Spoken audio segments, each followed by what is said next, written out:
नमस्कार दोस्तों, आज हम अगली कविता सीखने वाले हैं। भगवान के डाकिए। देखिए बच्चों, ये सिखाने से पहले मैं आपको कुछ पूछना चाहती हूँ। क्या आपको डाकिया मालूम है कि डाकिया कैसा दिखता है, वो क्या काम करता है? देखिए, डाकिया जो है वो संदेश भेजने का काम करता है। आजकल का ज़माना तो इंटरनेट का ज़माना है, तो आजकल जो संदेश भेजे जाते हैं वो व्हाट्सएप, ट्विटर, ईमेल के द्वारा भेजे जाते हैं। हमारी जो कविता है वो डाकिए से ही संबंधित है, लेकिन हमारे कविता में जो डाकिया है वो अलग सा है। तो चलो बच्चों, आज हम नई कविता सीखने वाले हैं भगवान के डाकिए, रामधारी सिंह दिनकर जी की। हम पहले लेखक का परिचय देखेंगे। रामधारी सिंह दिनकर 23 सितंबर 1908 से 24 अप्रैल 1974 हिंदी के एक प्रमुख लेखक, कवि व निबंधकार थे। वे आधुनिक युग के श्रेष्ठ वीर रस के कवि के रूप में स्थापित है। बिहार प्रांत के बेगूसराय जिले का सिमरिया घाट उनकी जन्मस्थली है। उन्होंने इतिहास, दर्शन शास्त्र और राजनीति विज्ञान की पढ़ाई पटना विश्वविद्यालय से की। उन्होंने संस्कृत, बांग्ला, अंग्रेजी और उर्दू का गहन अध्ययन किया था। दिनकर स्वतंत्रता पूर्व एक विद्रोही कवि के रूप में स्थापित हुए और स्वतंत्रता के बाद राष्ट्र कवि के नाम से जाने गए। वे छायावादोत्तर कवियों की पहली पीढ़ी के कवि थे। एक और उनकी कविताओं में ओज, विद्रोह, आक्रोश और क्रांति की पुकार है, तो दूसरी ओर कोमल, श्रृंगारिक भावनाओं की अभिव्यक्ति है। इन्हीं दो प्रवृत्तियों का चरम उत्कर्ष हमें उनकी कुरुक्षेत्र और उर्वशी नामक कृतियों में मिलता है। देखिए, हम कविता का सारांश देखेंगे। प्रस्तुत कविता में कवि ने पक्षी और बादल को भगवान का डाकिया बताया है, जो मनुष्य को प्रेम, त्याग तथा सद्भाव का संदेश देते हैं। कवि पक्षी और बादल का संबंध मनुष्य से जोड़ते हुए कहता है कि ये दोनों भगवान के डाकिए हैं। जिस प्रकार सरकारी डाकिया हमारे लिए हमारे प्रियजनों का संदेश लाता है, उसी प्रकार ये प्राकृतिक डाकिए हमारे लिए भगवान का संदेश लाते हैं। ये डाकिए किसी स्थान विशेष के लोगों के लिए संदेश नहीं लाते।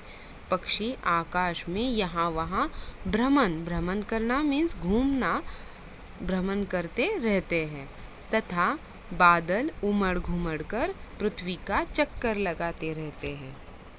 इनका विचरण देखकर ऐसा लगता है कि ये भगवान के डाकिए हैं, जो भगवान का संदेश लेकर सभी देशों अर्थात पूरी पृथ्वी के आसपास घूम रहे हैं। यह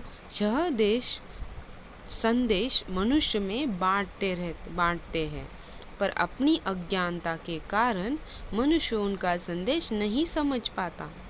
इन प्राकृतिक डाकियों की लाई चिट्ठियों को पर्वत, पेड़, पौधे और नदियाँ पढ़ती है। देखिए बच्चों, कवि कहते हैं कि जो प्राकृतिक डाकियों ने लाई हुई चिट्ठियाँ कौन कौन पढ़ सकता है? पर्वत, पेड़, पौधे और नदियाँ पढ़ता है। पेड़ पौधे अपनी वायु, धरती अपनी सुगंध तथा नदियाँ अपना जल किसी सीमा विशेष में रहने वालों के लिए नहीं रखती। वे स्थान, जाति, धर्म, वर्ग आदि का भेदभाव किए बिना सभी को लाभान्वित करती है। देखिए, कवि कहते हैं कि पेड़ पौधे अपनी वायु हवा किसी एक आदमी को नहीं देती, वहाँ पे भेदभाव नहीं करती। धरती अपनी सुगंध तथा नदियाँ जो है वो अपना जल किसी अलग सी जाति को देना और दूसरी जाति को नहीं देना, ऐसा भेदभाव कभी नहीं करती। एक समान सभी को मानती है और सभी को लाभान्वित करती है। इनके क्रियाकलाप को देखने के बाद हमें भी किसी से भेदभाव न करने की सीख लेनी चाहिए। जिससे कि ईश्वर का संदेश हमारे लिए भी सार्थक बन सके। हम कविता की ओर मोड़ते हैं। पक्षी और बादल ये भगवान के डाकिए हैं जो एक महादेश से दूसरे महादेश को जाते हैं। हम तो समझ नहीं पाते हैं, मगर उनकी लाई चिट्ठियाँ पेड़ पौधे पानी और पहाड़ बाँचते हैं। बाँचना मीन्स पढ़ना। देखिए उसका अर्थ, पक्षी और बादल की तुलना कवि ने भगवान के डाकिए से की है। चिड़ियों और बादलों की दुनिया की कोई सीमा नहीं होती और वे एक महादेश से दूसरे महादेश में आसानी से आते जाते हैं। उनके द्वारा लाई चिट्ठियों में क्या लिखा होता है यह समझना मनुष्य के वश की बात नहीं है, लेकिन पेड़ पौधे पानी और पहाड़ उनकी चिट्ठियों को पढ़ पाते हैं। तभी तो बादल आने की खुशी में पेड़ झूमने लगते हैं और चिड़ियों के आने पर उनकी पूरी मेहमानवाजी करते हैं। अगली पंक्ति हम देखेंगे। हम तो केवल यह आंकते हैं कि एक देश की धरती दूसरे देश को सुगंध भेजती है और वह सौरभ हवा में तैरते हुए पक्षियों की पंखों पर तिरता है और एक देश का भाप दूसरे देश में पानी बनकर गिरता है। देखिए इसका अर्थ, हमारी समझ में एक बात अवश्य आती है और वो ये है कि एक देश की धरती अपनी सुहानी खुशबू दूसरे देश को भेजती है।